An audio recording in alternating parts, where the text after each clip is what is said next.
Pushpa style Haryana राज्यातील विदेशी मद्य अवैधरित्या महाराष्ट्रात विक्रीसाठी आलेल्या आरोपींना गुप्तचर माहितीनुसार राज्य उत्पादन शुल्क विभागाने अटक केली असून अटक केलेल्या आरोपींकडून 25 लाखाहून अधिकचा मुद्देमाल जप्त केला आहे। राज्य उत्पादन शुल्क विभागाने ही कारवाई केलेली असून ठाणे जिल्ह्यात याआधीही गोवा, दिसू, दमण इथून अवैधरित्या विक्रीस आणलेल्या मद्यावर कारवाई करण्यात आली आहे।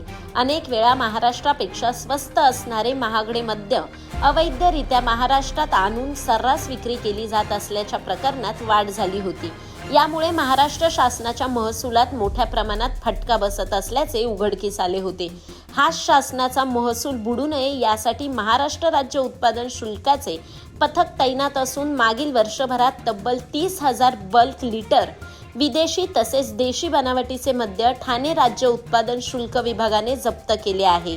यामुळे मोठ्या प्रमाणात महाराष्ट्र शासनाचा महसूल वाचवण्यात यश आले आहे। या मद्याची एकूण किंमत 14 ते 15 कोटी आहे। सध्या हरियाणामधून अवैधरित्या मद्य विक्रीस आलेल्या 2 आरोपींना अटक केली असून पुढील तपास राज्य उत्पादन शुल्क विभाग करत आहे। आमचे कोकण विभागीय भरारी पथकाचे निरीक्षक श्री दिगंबर शेवाळे यांना गुप्त खबऱ्यामार्फत अशी माहिती मिळाली की हरियाणा राज्यासाठी आयात केलेला विदेशी स्कॉचचा साठा हा छुप्या पद्धतीने महाराष्ट्रामध्ये विशेषतः ठाणे जिल्ह्यामध्ये येणार आहे।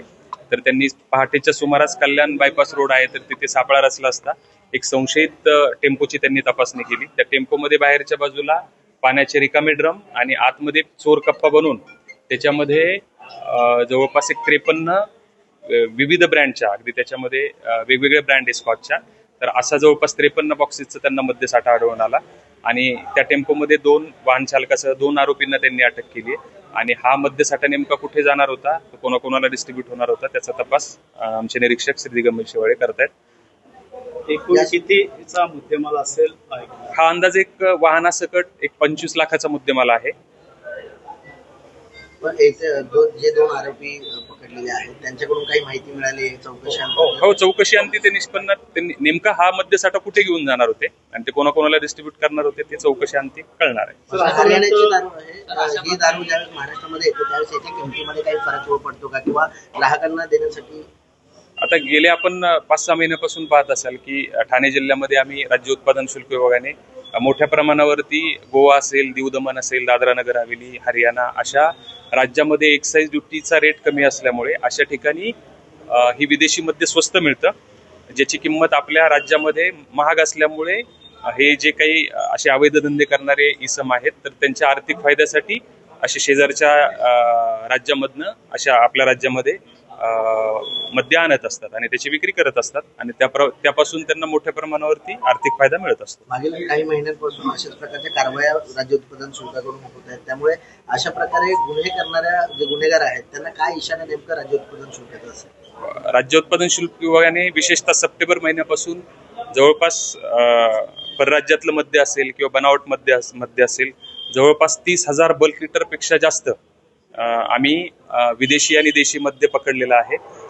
यामधून मोठ्या प्रमाणावरती राज्याच्या महसुलाची चोरी होण्यापासून आम्हाला बचाव करता आला आणि अशाच स्वरूपाची कारवाई यापुढेही करण्यात येईल। सर्व जे काही जनता आहे त्यांना आमचं विभागाचं आव्हान हेच आहे की शासनाच्या अधिकृत अनुज्ञप्तीधारकाकडूनच त्यांनी परमिटवरती मद्य खरेदी करावी।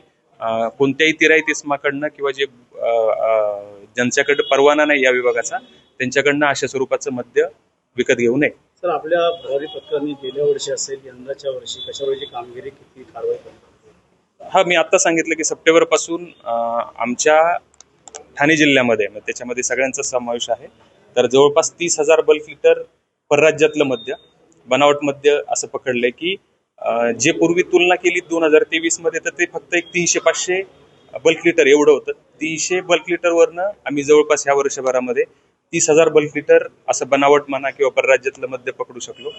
हे आमच्या विभागाचं यश आहे। किती लाखाची या ठिकाणी अंदाजे गेल्या वर्षभरात जवळपास 11.5 कोटीचा मुद्देमाल होता आणि एप्रिल पासून मे पर्यंत जवळपास 3 कोटी रुपयाहून अधिक किमतीचा मुद्देमाल आहे। असं जवळपास एक 14-15 कोटीचा मुद्देमाल आम्ही एका वर्षभरामध्ये हस्तगत केला।